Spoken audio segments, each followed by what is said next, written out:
नमस्कार, मैं हूं अंशिता। ये वीडियो जो अभी आपने देखा ये छत्तीसगढ़ के हसदेव जंगल का है।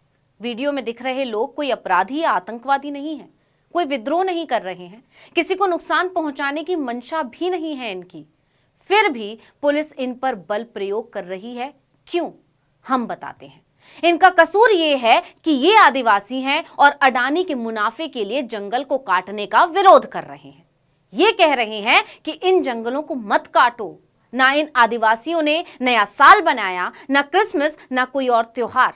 इनको बस चिंता है तो सिर्फ हसदेव की। लेकिन आदिवासियों की आवाज सुनने के लिए कोई तैयार नहीं है। खासकर जिस बीजेपी पर भरोसा जताकर अपना वोट उसके हवाले कर दिया, उसने सत्ता में आते ही इनके साथ खिलवाड़ कर दिया। छोड़ दिया आदिवासियों को तड़पने के लिए, रोने के लिए। ऐसे में सवाल तो उठेगा ही कि बीजेपी छत्तीसगढ़ की सत्ता में वहां की जनता को फायदा पहुंचाने के लिए आई है या अडानी को फायदा पहुंचाने के लिए।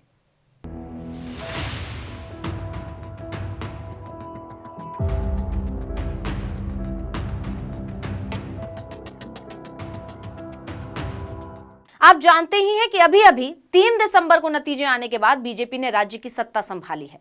पार्टी को सत्ता संभाले 1 महीना ठीक से नहीं बीता कि आदिवासियों को आंदोलन करने पर मजबूर होना पड़ा, क्योंकि अडानी समूह को खनन की इजाजत जो मिल गई।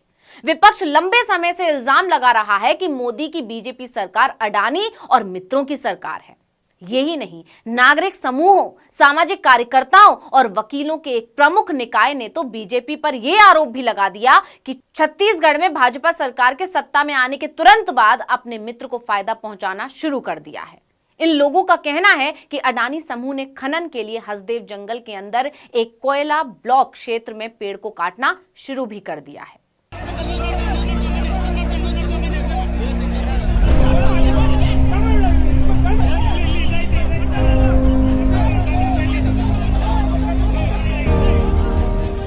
अब जरा ये समझिए कि मामला क्या है, क्यों आदिवासी जंगल कटने का विरोध कर रहे हैं। दरअसल मामला ये है कि हसदेव अरण्य छत्तीसगढ़, झारखंड और उड़ीसा से लगा वो हरा भरा जंगल है जिसे इस इलाके का फेफड़ा कहा जाता है। ये इलाका सदियों से आदिवासियों का घर है, इसलिए आदिवासी समुदाय अपनी जमीन, अपने घर को बचाने की गुहार सरकार से लगातार लगा रहा है। लेकिन आदिवासी प्रेम का ढोंग करने वाले लोग उनकी तकलीफ समझने के बजाय सिर्फ उद्योगपतियों की जेबें भर रहे हैं। ये इलाका आदिवासी बहुल है। यहाँ पशुपालन, कृषि, लघु उद्योग सब होता है, लेकिन जो खनन कार्य हो रहा है उसमें सारे जंगल को हटाया जाएगा, मिट्टी को पलटा जाएगा और कोयला निकाला जाएगा। इस वजह से लघु उद्योग पूरी तरह से खत्म हो जाएंगे और उस पर आश्रित लोगों पर इसका असर पड़ेगा। इन जंगलों में जड़ी बूटियां हैं, जंगल हटने से वो सब खत्म हो जाएगा। यानी एक अडानी को फायदा पहुंचाने के लिए कितने ही आदिवासियों से उनकी जीविका का साधन तक छीना जा रहा है, उन्हें दर दर भटकने के लिए मजबूर किया जा रहा है। जबकि कई एक्टिविस्टों का दावा है कि केंद्रीय पर्यावरण और वन मंत्रालय ने पेड़ों, वन्यजीव और पारिस्थितिकी के चलते हसदेव अरण्य को खनन के लिए नो गो क्षेत्र के रूप में वर्गीकृत किया था। यानी यहां खनन नहीं हो सकता या नहीं होना चाहिए। केवल अडानी को फायदा पहुंचाने के लिए उस रिपोर्ट को कैसे नजरअंदाज कर दिया गया, कैसे खनन की इजाजत दी गई, इस पर विस्तार से हमने वीडियो बनाया है, जिसे आप हमारे चैनल पर देख सकते हैं। वापस आते हैं ताजा मामले पर, तो किसी को इन आदिवासियों का दर्द नजर नहीं आ रहा है, बल्कि नजर आ रहा है तो बस घने वन क्षेत्र के नीचे दबा अरबों टन कोयला। जानकारों का अनुमान है कि यहां पर करीब 5 अरब टन कोयला है।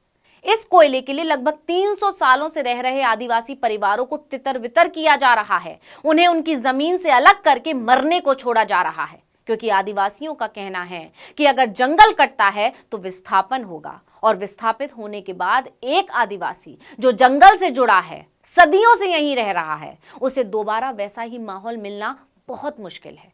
लेकिन अब राज्य में भाजपा सरकार आने के बाद इनकी सुनने वाला कोई नहीं है। राज्य में डबल इंजन की सरकार आने से इनकी मुसीबत डबल हो गई। केंद्र तो पहले ही इनकी नहीं सुन रही थी, अब राज्य में भी इनकी सुनवाई नहीं हो रही है। यही वजह है कि राज्य में बीजेपी आते ही हसदेव अरण्य में कटाई का काम तेजी से बढ़ गया।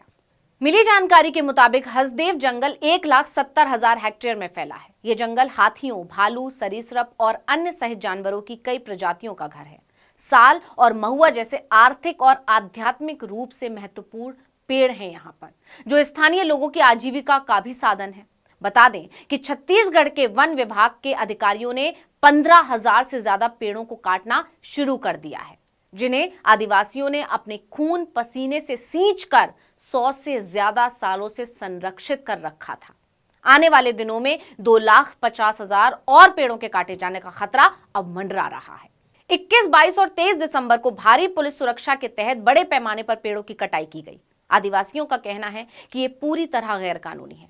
किसी भी खनन गतिविधि के लिए ग्राम सभा की सहमति लेनी होती है, लेकिन सरकार ने किसी भी कोयला खनन के लिए ग्राम सभाओं की अनुमति या सहमति लेने से पहले ही जंगलों को काटना शुरू कर दिया है।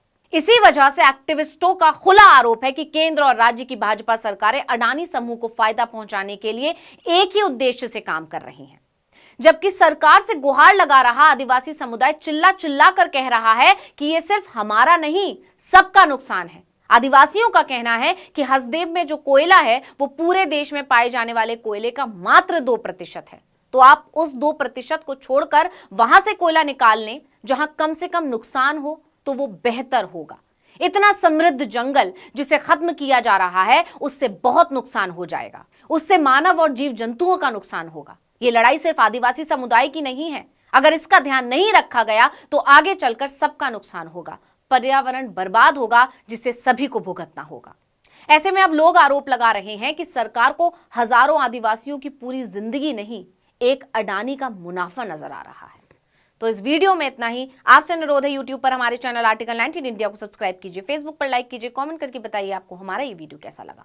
आने वाले दिनों में हम और किन मुद्दों पर वीडियो बनाएं ये भी जरूर बताइएगा। ट्विटर हैंडल है article19_India, इसे भी फॉलो कर लीजिए। नमस्कार।